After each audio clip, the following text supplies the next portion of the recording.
একটি অংশীদারি ব্যবসায় অমিত, অঙ্গনা এবং বাদলের মূলধনের অনুপাত দেওয়া আছে 1/6, 1/5 এবং 1/4 রেশিওতে দেওয়া আছে।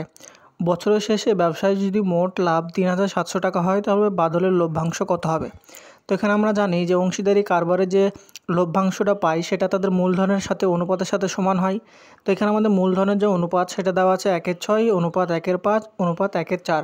তাহলে এইটাকে প্রথমে আমাদের প্রপার ফ্র্যাকশন থেকে আমাদেরকে ভগ্নাংশে পূর্ণ সংখ্যায় করতে হবে। তাহলে পূর্ণ সংখ্যায় করার জন্য আমরা প্রত্যেকটা যে অনুপাত আছে তাদের হরগুলি, অর্থাৎ এখানে আছে হর আছে 6, 5, 4 যদি আমরা এলসিএম নিই তাহলে এখানে 2 দিয়ে ভাগ দিলে 3, 5 এবং এটা 2, তাহলে এলসিএম কত হবে?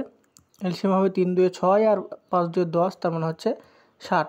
তাহলে আমাদের এলসিএম পেলাম কত? 60। এবার প্রত্যেকটা যে ভগ্নাংশ আছে সেগুলোকে আমরা 60 দিয়ে মাল্টিপ্লাই করব। তাহলে 1/6 মাল্টিপ্লাইড বাই 7 অনুপাত 1/5 মাল্টিপ্লাইড বাই 7 অনুপাত 1/4 মাল্টিপ্লাইড বাই 60।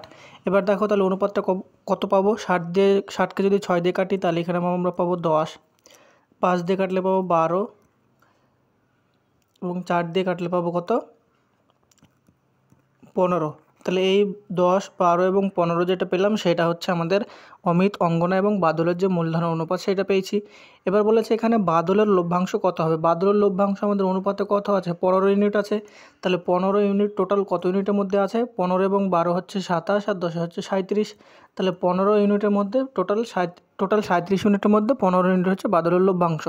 কিন্তু আমাদের এখানে বলেছে মোট লাভ হচ্ছে 3700 টাকা। তাহলে এইটা 3700 টাকার কত টাকা হবে? তাহলে এইটা দিয়ে যদি 3700 কাটি তাহলে এখানে আমরা পাই 100। তাহলে এইটা হয়ে যাবে 15 মাল্টিপ্লাইড বাই 100, তার মানে এটা 1500 টাকা হয়ে যাবে বাদলের লভ্যাংশ।